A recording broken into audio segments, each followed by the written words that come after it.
Monday press conference. Coach will make an opening statement, and then we will take questions and get a mic to you. Coach? Hey guys, great having the guys back in the building. Obviously a lot of excitement from players and staff. Huge week right here. Great opponent in Georgia. Excited to get going this week with these guys. Defensively, Georgia's playing as well as anybody in the country. Personnel's really strong. All three levels of the defense and offensively, playing really efficient football. Quarterbacks making plays, and the play action pass guy do a great job having your eyes on your key. And they're extremely physical up front and can run the football. So huge test for us, one that we're really excited about. Great to be back home. It's been a long time since we've gotten a chance to play inside Neyland Stadium. Expect a great environment back home, and looking forward to the opportunity to play well and go compete together. So with that, I'll open it up. Questions? We'll start with Adam and then go to Patrick. Most coaches say you should do what you do best regardless of the opponent. Obviously, well, on paper, Georgia's a better team than you guys and better at what they do than anybody else.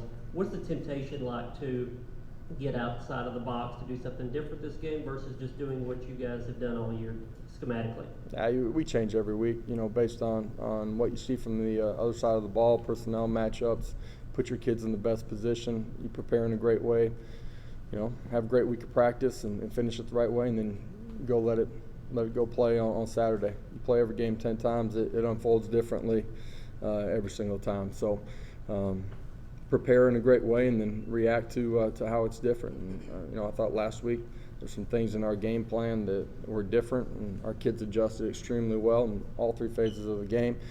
There's lots of things that we can do better from last week too, but Georgia's a great opponent.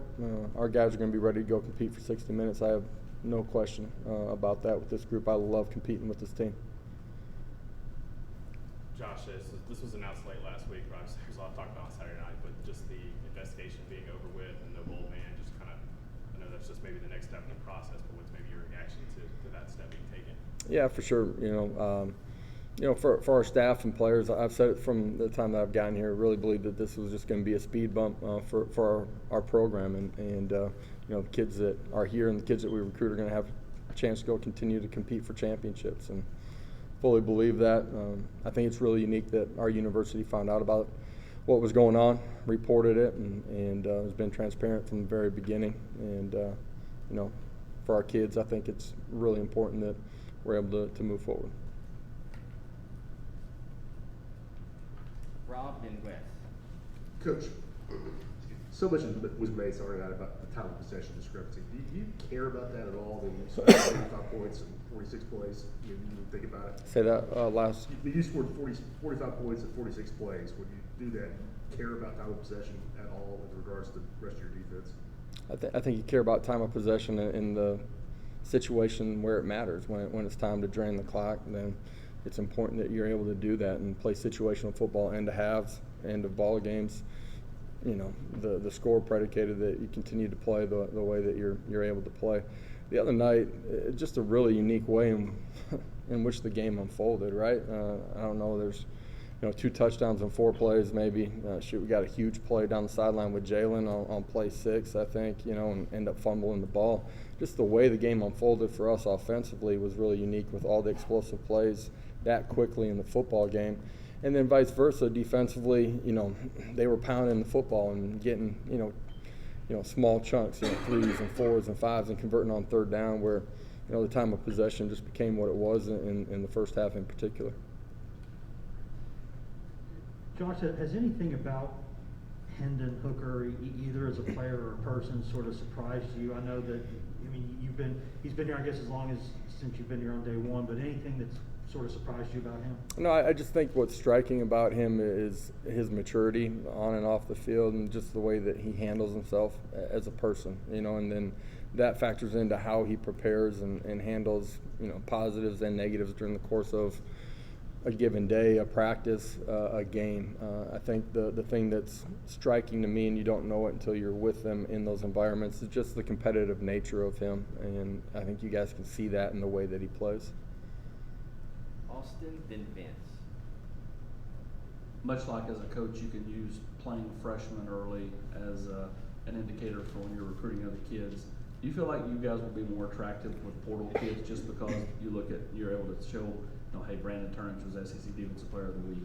Javante Payton's caught 6 touchdowns in the last 7 games. Obviously, Hendon speaks for itself, but there are several guys that came from the portal that weren't here, when you got here, that are a big part of why you guys are having success. Yeah, Kamal Haddon too, the way that he's played.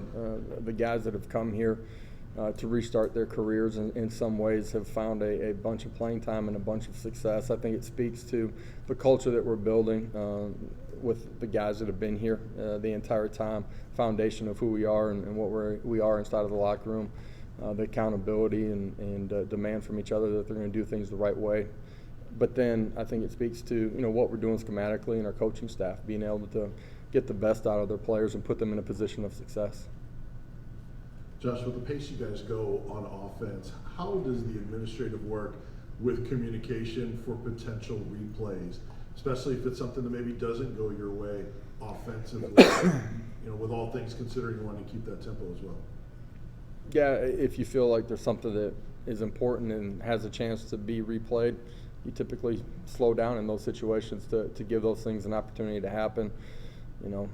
That's guys on the field that see something. That's guys up in the press box that see something too. Rick up front. Coach, after Alontae Taylor's touchdown, you had a celebration with him right by the end zone. How valuable is just a veteran player like that, especially for a rivalry game? Yeah, Alontae got up quicker than I did and out-jumped me on that one. So I've gotten him a few times on the practice field. I think it's important that you celebrate great moments with them. You want your kids to play with great energy and passion. As a coaching staff, then you better have that too and enjoy those moments.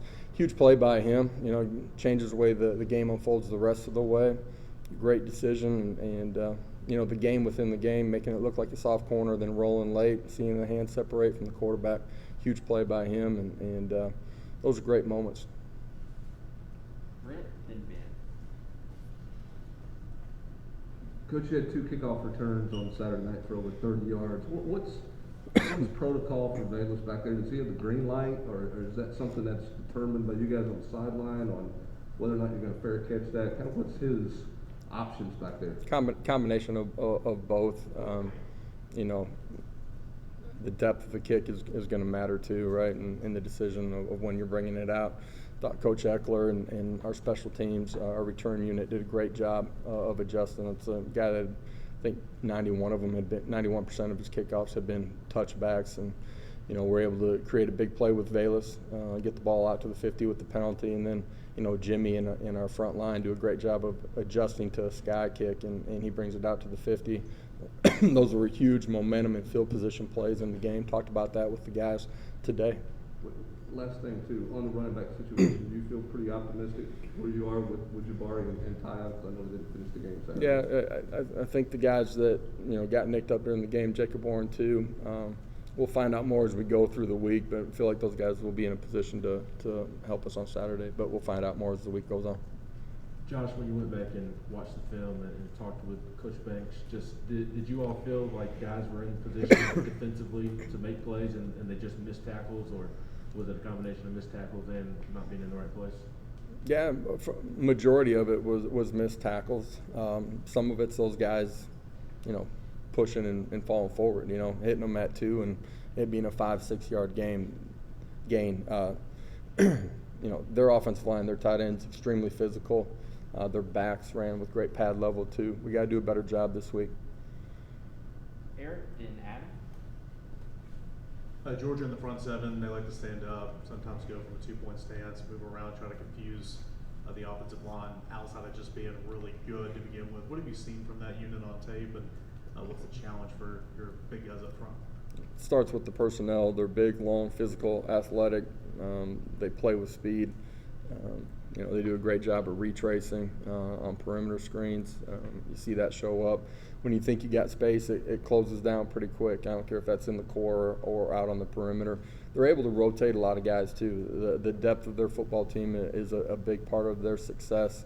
Being able to play guys, essentially almost in 50% of the ball game and rotate through.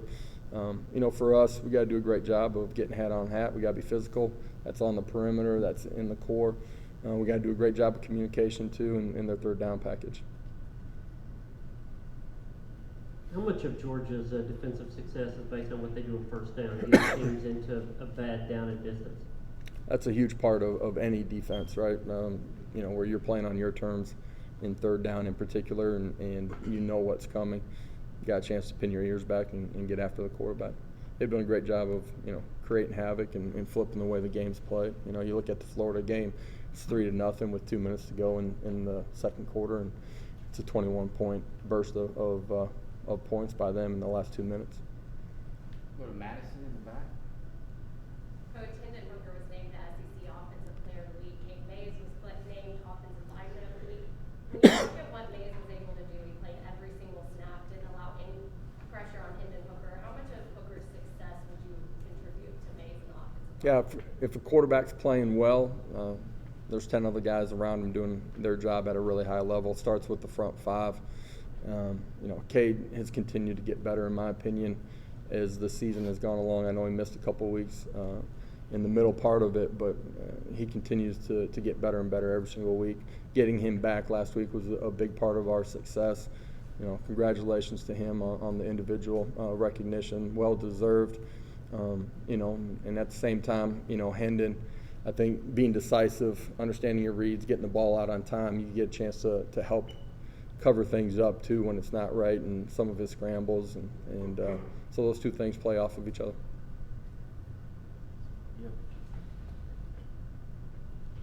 Coach, the defense has had to battle obviously numerous quarterbacks that like to get out and run the ball whenever the play breaks down. Is it fair to say that this defense is confident going into a game this week where the quarterback not necessarily known for scrambling ability, and would they be a little relieved in knowing that fact? I've seen on the crossover tape that I've seen Stetson can get out and make plays with his feet too. End of the day, we got to do a great job pressing the pocket. We've got to have lane integrity.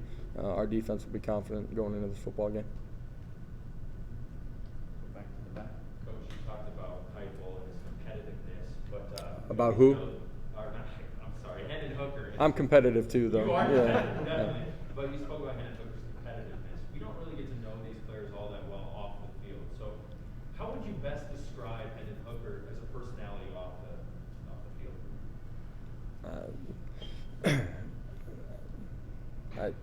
I know this when he's in the building, because I'm not with him a ton outside of it, right? But in the building, highly competitive. Is a great leader for us. I think his personality probably comes out a little bit more when he's outside of the building and away from football. Super engaging with his teammates and everything that I've been able to see. Wes? Josh, I know that I'm sure this isn't the plan necessarily, but again, on Saturday, Javonte makes a huge play early in the game, and I think he gets maybe a couple more touches throughout the game. Are things still just flowing the other way after that, or how's that happening? Just the way it unraveled, the way the game ended up being played. That first play, it's a great play by Javonte, making the guy miss in space and taking it the distance. Showed it to the team today. Princeton Fant and Bayless Jones, the perimeter blocking, the strain, not just being a hat on a hat, but straining and creating that space gives Javonte the opportunity to make the safety miss. It creates the space that's needed there. Javonte did a really good job the other night. We'll continue to. He's a guy that's not getting balls, in this third quarter, fourth quarter on purpose. It's just the way the game's unfolded. Some of that's just, coverage and where the ball's, predicated to go off of that. Georgia offensively very efficient. They got about 5 guys that carry the ball routinely. And what are the challenges going up against that offense, and specifically potentially seeing 2 quarterbacks? It starts for them up front.